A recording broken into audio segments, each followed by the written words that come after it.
3 പ്രാവശ്യം തോറ്റ ഒരു യുവാവ് പിന്നീട് ചെയ്തത് കേൾക്കൂ.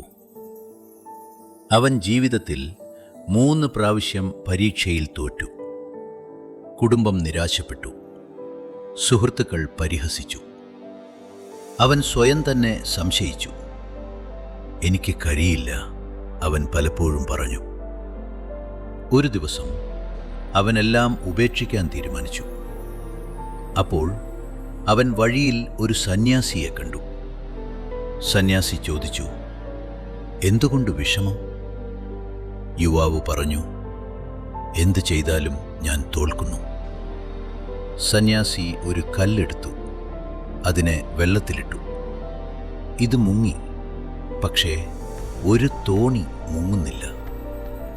വ്യത്യാസം എന്താണ് അറിയാമോ? തോണി വീണ്ടും വീണ്ടും ശ്രമിച്ചു ഉണ്ടാക്കിയതാണ്.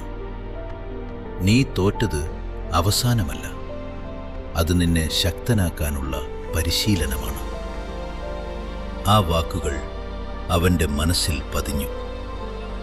അവൻ വീണ്ടും തുടങ്ങി, വീണ്ടും ശ്രമിച്ചു, വീണ്ടും എഴുന്നേറ്റു.